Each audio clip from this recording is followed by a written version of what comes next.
Fala, meu povo, sejam bem-vindos a mais um vídeo, a mais um react aqui do canal. Rapaz, a plataforma aqui parou de mostrar os vídeos, achei estranho. Aí teve a questão do canal lá do Lacombe, né? As redes dele foi derrubada pelo poderoso chefe aqui do Brasil. A plataforma parou de entregar. Tá estranho, mas esse vídeo tá bem importante, bem interessante, vale a pena assistir até o final. Já deixa o like, se ainda não é inscrito, se inscreva em nosso canal e vamos ver se a plataforma vai entregar esse vídeo, porque ele tá muito interessante mesmo. Vocês acham que alguém que vai botar a política americana como America First vai tolerar um país alinhado com a China vendendo a maior reserva de urânio do país na Amazônia para a China? Alguém que que permite que os navios iranianos aportem, façam até festa nos nossos portos brasileiros? Alguém que vai apoiar abertamente o Hamas? Meu Deus do céu, o Trump está mandando embora do país estudantes internacionais que apoiam o Hamas. O Brasil é o maior aliado do Hamas no Ocidente, junto com esse Petro. Só que o Brasil é muito maior do que a Colômbia, por enquanto. Vocês acham que a política de America First vai permitir o colapso da economia brasileira, que faz com que uma avalanche de imigrantes ilegais brasileiros queiram entrar nos Estados Unidos? Eu digo o seguinte: se vocês acham que um desastre, pensa em Cuba, né? Cuba é uma ilha de 11 milhões de habitantes. Tem 2 milhões e meio de cubanos aqui, quase 25% da população. Bom, 25% da população brasileira são algo como 60 milhões de pessoas. Que sistema imigratório aguentaria isso? É interesse americano que o Brasil não colapse, como está colapsando na mão do governo Lula. Vocês acham que os Estados Unidos vão fechar os olhos para o fato de que o Brasil, o regime brasileiro, se tornou um dos maiores aliados do narcotráfico mundial? Ou narcoterrorismo? E mais, vocês acham que, dada a relação pessoal de Trump e Bolsonaro, dada a relação pessoal de Trump com questão de fraudes eleitorais, vocês acham mesmo, eu tô botando a mão, vocês acham mesmo que não vai dar merda? Cadê o meme do Capitão Nascimento? Já vai dizer que vai dar merda. Cadê a musiquinha do esporte? Vai dar merda, vai dar merda, vai dar merda, vai dar merda. Todo mundo tem que se adaptar a esse novo jeito de fazer diplomacia, e isso vale para o Brasil. E eu acho que depois dessa, muita gente no Brasil, muita gente, eu botei aqui na semana passada, foi na semana passada, a entrevista do ex-embaixador do Brasil nos Estados Unidos, falando: olha, Rubens, não sei lá das contas, Rubens Barbosa, sei lá. Olha, eu acho que é uma possibilidade mesmo, acho que não tá boa a situação não, eu acho que, dentro do UOL, e eu acho que o pessoal começou a sentir aquela mão no ombro, aquela mãozinha no ombro, tá dando aquele calafrio, né? Começando a perceber, opa, o negócio é sério. O negócio é sério. E eu digo para vocês, eu não faço promessas vazias e loucas, mas estamos trabalhando. Eu já falei, vocês não podem fazer mais nada do que já fizeram, e cada vez que vocês fazem mais coisa contra mim, mais força vocês me dão aqui fora. E eu não vou descansar até que os Estados Unidos entendam que o regime Lula Moraes é uma ameaça à segurança nacional e aos interesses americanos. Esse regime chegou artificialmente ao poder, graças aos esforços da administração Biden e graças aos esforços da administração Trump.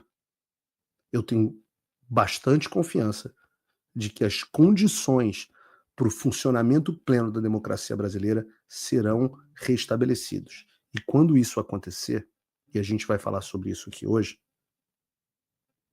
eu não tenho dúvidas de que o Lula vai ser botado para a rua. E eu não tenho dúvidas de que quem vai voltar é o ex-presidente Bolsonaro.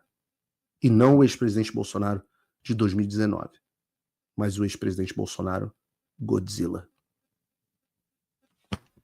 Falando em ex-presidente Bolsonaro, é claro que o sistema não ia aceitar de bom grado que isso acontecesse.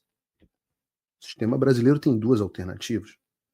Ou eles entram no distensionamento e permitem o retorno de um Bolsonaro e buscam uma forma de compor com o Bolsonaro, não mais o Bolsonaro compondo com o sistema, mas o sistema tentando compor com o Bolsonaro para salvar alguma coisa, que é precisamente o que a gente está vendo nos Estados Unidos, a gente vai falar sobre isso hoje.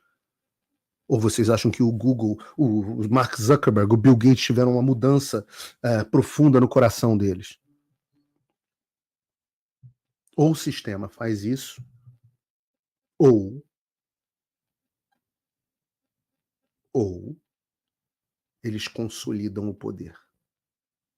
E nós vimos nos últimos dias um pouco dos passos do sistema para recompor.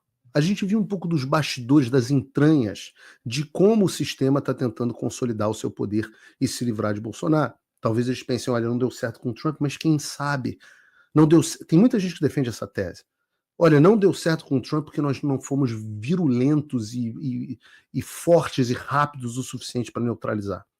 E a lição que as pessoas, muita gente dentro do sistema está aprendendo é a lição errada, não é a lição de esse movimento é imparável. A lição que eles aprenderam equivocadamente é nós precisamos ser mais fortes do que foram nos Estados Unidos, porque não fizeram o suficiente lá e olha aí, o Trump voltou agora, os caras estão ferrados. E eis que nós tivemos uma janela nessa série de reportagens sobre a delação do Mauro Cid, onde nós tivemos aí pelo menos a primeira parte dessa delação se tornando pública. E eu falei sobre isso no meu X, e que o meu primeiro sentimento, quando eu vi essas notícias saindo no domingo, foi que eles estivessem preparando uma operação policial contra o Eduardo Bolsonaro e talvez a Michelle. Afinal, essa tática, que se chama de wrap-up smear, ela é velha. Wrap-up smear, uma expressão em inglês, não tem tradução para o português. Smear é, ao mesmo tempo que é esfregão, é também difamação. E o wrap-up é embrulhar. É quando você faz a difamação dar uma volta completa, embrulhada. Quando você tem uma campanha intencional e premeditada para prejudicar a imagem e a reputação de um indivíduo ou de um grupo. Então você inventa uma história contra uma pessoa, a imprensa começa a falar sobre ela, você usa isso para difamar e caluniar a pessoa, depois vem uma operação policial que valida aquela difamação original e as reportagens de jornal validam a operação policial. E eu achei que se tratava disso. Mas depois, e essa ainda sem dúvida nenhuma é uma possibilidade, mas eu parei para investigar e fazer algumas reflexões. A primeira reflexão foi que quem publicou a reportagem sobre a delação do Cid foi o Hélio Gaspari. E apesar de, claro, as críticas que eu tenho ao Hélio Gaspari, ele é um jornalista muito sênior. Ele não é aquele cara da notícia do dia a dia. Ele não é o cara da coluninha de fofoca política. Ele não é a Mônica Bergamo. Ele não é o Lauro Jardim. Ele não é a Bela Megali. Reparem, são essas pessoas, Dani Lima, até a própria Andréa Sadi, essas são as pessoas utilizadas para vazamentos no Alexandre. Eu não vi até hoje o Hélio Gaspari cobrir nada em relação a isso. Então é claro que eu achei estranho. E hoje em dia eu tenho o palpite informado, bem fundamentado, de que a fonte de vazamento pode ter sido outra. Não é que eu não tenho certeza que não tenha vindo do Alexandre, afinal, na Vaza Toga nós vimos o juiz Marco Antônio Vargas numa conversa explícita com o Talhaferro, dizendo, abre aspas, ele quer pegar o Eduardo Bolsonaro. Sem dúvida nenhuma eles querem pegar o Eduardo Bolsonaro. Mas Hélio Gaspari foi estranho. E eu comecei a cavucar e pensar de onde veio esse vazamento. Quem pode ter tido acesso recentemente a esses documentos que são de 2023? E aí, como eu disse, eu tenho um palpite informado. Eu não vou ser leviano, não vou dar ele aqui, mas a quem interessou esse vazamento? Eu diria que eu, ou melhor, nós, temos as nossas suspeitas. Ainda mais depois da entrevista do Andrei da Polícia Federal lá no Roda Viva. Mas qual é o contexto da delação? Isso é importante. A gente está falando de um Mauro Cid, ali naquele momento de 2023, completamente isolado, e isso é verdade. Os deputados, senadores, a direita abandonou o cara. Todo mundo abandonou o cara. E política é cruel. As pessoas abandonam mesmo quando você está na merda. E ele está lá nessa situação completamente sozinho, e os caras da Polícia Federal começam a, com a mando do Alexandre, começam a ameaçar a filha dele, com áudio. Teve um áudio da filha dele de 15 anos vazado pela imprensa. Começam a ameaçar, colocando a esposa do Cid, no caso das Macinas, o pai dele, no caso das joias, os subordinados dele. E aí você tem um cara completamente abandonado, que está vendo seus familiares ameaçados, e os seus subordinados ameaçados, que vale muito para militar, alguns presos. E eu vou dizer para você, eu sou absolutamente sincero com vocês. Não vou ficar aqui criticando o cara, não, porque em cima de familiares é dose, né? Você ter uma pessoa que, com familiares ameaçados e completamente abandonados pelos seus aliados, em depressão, eu não consigo dizer que eu faria diferente, não. Sendo absolutamente sincero. Então, que Deus me proteja disso. Graças a Deus, minha família está aqui nos Estados Unidos. Mas o que você tem de factual? Porque nós tivemos uma janela do que de fato o Cid falou. Até então, nós só lidávamos com o que havia saído na imprensa. E quando nós vimos o que de fato ele falou, a gente repara que, primeiro, uma falha central, porque a narrativa, o centro da narrativa deles, toda a estrutura fundamental da narrativa dos caras é de que o Bolsonaro sabia que a eleição não tinha sido fraudada e que todo esse papo de eleição fraudada, apesar dele ter falado isso muito antes, inclusive, de ser candidato a presidente, ainda quanto deputado, em eleições que ele ganhou, tudo isso teria sido inventado da mesma forma que o Trump teria feito nos Estados Unidos, como desculpa porque ele sabia que ia perder para o Lula. Só que o que o depoimento mostra é que o Bolsonaro tinha convicção de que houve fraude. Então ele procurou uma maneira legal, com juristas, para tomar uma atitude. Juristas. Ora, quem quer dar um golpe, simplesmente dá um golpe. Não chama um professor de direito constitucional para montar uma minuta com considerando os indas e vindas, houve os militares, houve não sei quem, houve... Não... Caminhos legais. A busca foi por um caminho legal. E aí o Mauro Cid utiliza, na minha humilde opinião, e esse talvez tenha sido o grande erro dele, mas certamente ali debaixo da pressão psicológica, etc., ele utiliza a palavra golpe. E eu sempre falo, o que significa golpe? Volto a dizer, pelo conteúdo da delação, o presidente procurou caminhos jurídicos dentro da lei, consultou militares, consultou juristas, mas em momento algum, diz a própria delação, o presidente tomou qualquer atitude. O que ele era, e sem dúvida nenhuma era, procurado por pessoas que tinham muitas opiniões. Você no seu grupo, você que está me assistindo, você, no seu grupo de família, você por um acaso, tinha gente que tinha que falar, tem que fazer isso mesmo, tem que fazer alguma coisa, como aconteceu no grupo dos empresários, que depois foram perseguidos pelo Alexandre. Responde aqui, como dizia o Clodovil, olha aqui no Lente da Verdade. Você teve algum familiar que queria que houvesse golpe, até que matassem o Alexandre? Tinha. Vai todo mundo preso? Quantas pessoas vocês não acham que o presidente Bolsonaro tinha aparecendo para ele dizendo que ele tinha que fazer alguma coisa? E eu era um que dizia ao vivo, no ar, que algo deveria ser feito. Não poderíamos ter sofrido um golpe do Alexandre de Moraes e do establishment com apoio americano sem nenhum tipo de reação. Não poderíamos. E isso é legítimo. Não é golpe. Ora, mas e o Eduardo e a Michelle serem grupos de um membro radical, Jorge Seif também, etc. Tudo isso é achismo. Vejam, a gente tem que ser honesto, tem certos bastidores aqui que eu não gostaria de ter que falar, mas a gente sabe, a gente que é jornalista, sabe como é que essas coisas são, a gente apura. No caso da Michelle e do Cid, sequer o Cid pode ter ouvido muita coisa da Michelle, porque o Cid e a Michelle mal tinham contato entre si. A Michelle não gosta do Cid. Coisa de dia a dia, de funcionário, de ajudante de ordem, primeira-dama. Eu sei como é que é isso. Mas o Cid não vai poder dizer que viu a Michelle falando ou fazendo alguma coisa. Volto a dizer, jogaram Jorge Seif nesse balaio que publicou uma declaração contra.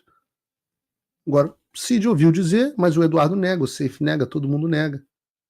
Então eu retomo a minha pergunta, o que é golpe? Esse é o assunto central.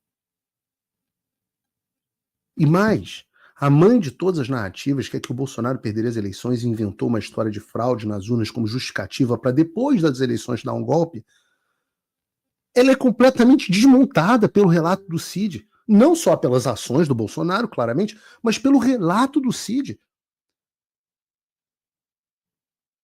O relato do Cid diz: o presidente tinha certeza que encontraria provas de que a eleição foi roubada. Então vejam vocês, as coisas que eu reportava que de fato estavam acontecendo. Eu reportava, eu sempre reportei que, havia uma divisão de opiniões acerca do que devia ser feito. 2, que o presidente não estava convicto do que queria fazer e nem dos meios que ele tinha para ação. E 3, que mesmo dentro dos militares havia divisão. Eu sou indiciado por reportar a vocês, do público, essa divisão. E como se posicionava cada um dos militares. Eu volto a dizer, o que eu reportei é absolutamente fidedigno. E essa é a marca de um jornalista que toma cuidado com as informações que reporta. Aqui não é Globo News. E conforme os documentos forem desvendados, vocês, e eu gosto disso, vocês vão ter a oportunidade de descobrir quem eu sou. Aqui não tem tic-tac, não tem promessas falsas, aqui não tem omitir as informações que eu posso tornar públicas, não tem. O meu compromisso é com a verdade e a minha posição é clara. Nós vivemos um regime no Brasil depois de um golpe dado por essas pessoas que estão no poder. E eu vou continuar fazendo esse jornalismo com o seu apoio. Para isso, eu preciso que você considere a possibilidade de contribuir com o meu trabalho.